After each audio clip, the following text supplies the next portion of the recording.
નમસ્કાર વિદ્યાર્થી મિત્રો, આજે આપણે ધોરણ 9ના ગુજરાતી વિષયના એકમ 19 પંખીલોકનો અભ્યાસ કરીશું. પંખીલોકના કર્તા મણિલાલ હ પટેલ છે. પંખીલોક કૃતિનો પ્રકાર લલિત નિબંધ છે. પાઠની સમજૂતી મેળવતા પહેલાં આપણે પાઠના લેખક મણિલાલ હ પટેલનો પરિચય મેળવીશું, જે આ મુજબ છે. મણિલાલ હરિદાસ પટેલનો જન્મ પંચમહાલ જિલ્લાના મોટા પાલ્લા ગામે થયો હતો. ગોલાના પાલ્લા તેમનું વતન છે. સરદાર પટેલ યુનિવર્સિટીમાં ગુજરાતી વિભાગના વડા તરીકે નિવૃત્ત થયા છે. પદ્મા વિનાના દેશમાં, સપ્તમી ઋતુ, ડુંગર કોરી ઘર કર્યા અને વિચ્છેદ તેમના કવિતા સંગ્રહો છે. રાતવાસો, હેલી, બાપાનો છેલ્લો કાગળ એ તેમના વાર્તા સંગ્રહો છે. લલિતા, અંધારું, તરસગર અને કિલ્લો, અંજળ એ તેમની નવલકથાઓ છે.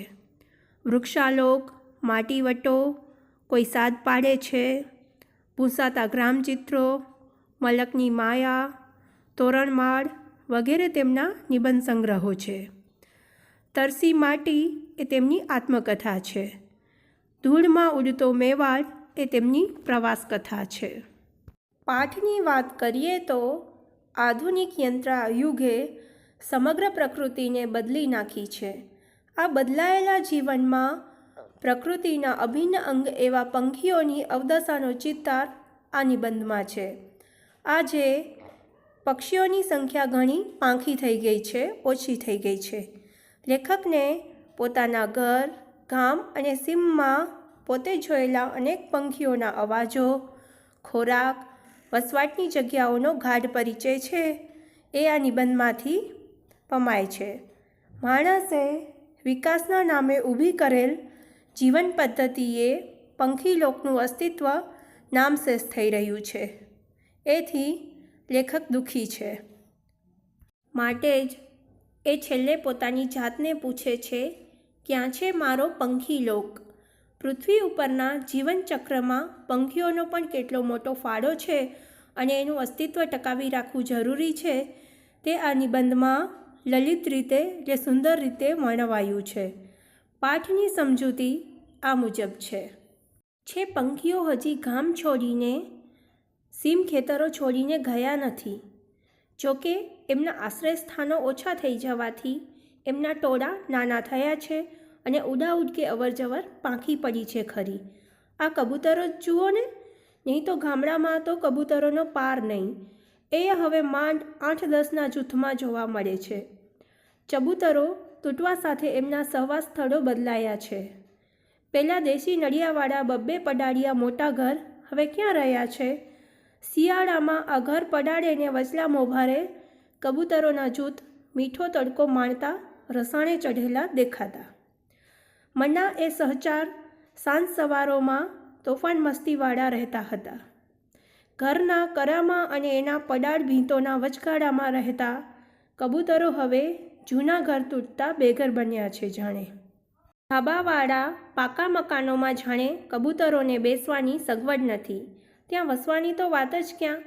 ફળીએ જુવાર બાજરીની ચણ નાખનારા દાદા, વૃદ્ધ વડીલો ગયા એટલે ફળિયા પંખીઓથી હવે છલકાતા નથી. અરે એવા ફળિયા જ ક્યાં છે જેની પડસાળોમાં પાણીની ઠીબો અને ચણના પાત્રો લટકતા હોય? પડસાળો ગઈ ને ઠીબોએ ગઈ. અરે કૂવાએ જૂના થયા ને પડ્યા કે પૂરાયા. કબૂતરો ક્યાં જઈને વસે? ત્યારે તો કૂવાની ભીતરી બખોલોની ઠંડકમાં એ નમણા નાજુક પારેવા ઘૂઘૂ કરીને પ્રેમ મંત્ર ઘૂંટ્યા કરતા હતા. હવે તો પાણી માટે બોર, હેન્ડપંપ કે સબમર્સિબલ પંપ આવી ગયા છે.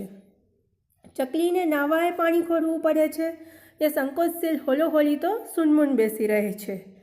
જ્યાં ત્યાં પાણી અને મનગમતી ચણ હતી તે હવે નથી રહ્યા. મારા વાડામાં બોલે બુલબુલ ગાનારા કવિ પણ હવે ક્યાં રહ્યા છે? આશ્રય સ્થાન એટલે રહેઠાણ.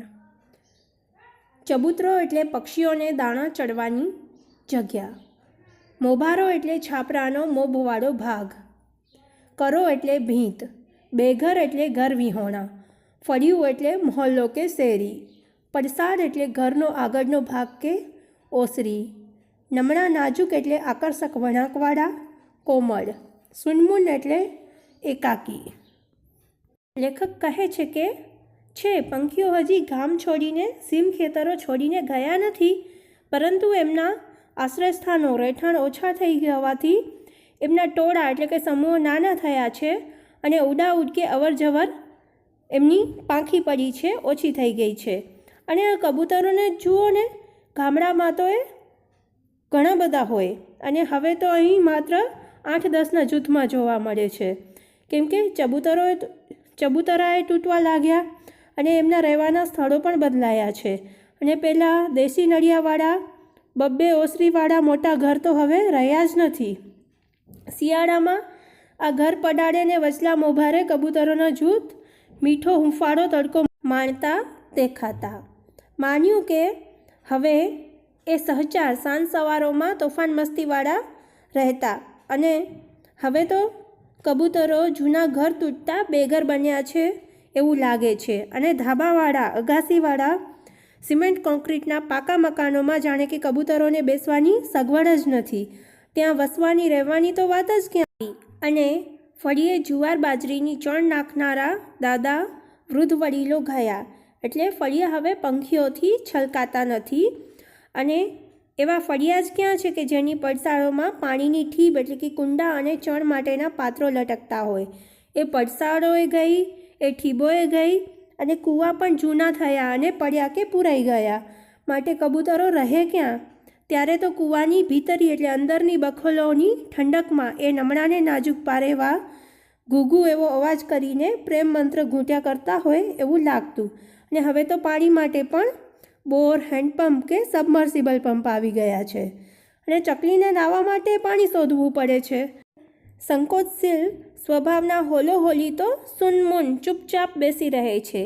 જ્યાં ત્યાં પાણી અને મનગમતી ચણ હતી એટલે કે પક્ષીઓને પાણી અને ખાવાનું મળી રહેતું, તે હવે રહ્યું નથી. અને મારા વડલામાં બોલે બુલબુલ એવું ગાનારા કવિ પણ હવે ક્યાં રહ્યા છે, એમ લેખક કહે છે. અહીં આપણે પાઠની સમજૂતીમાં વિરામ લઈશું. આભાર.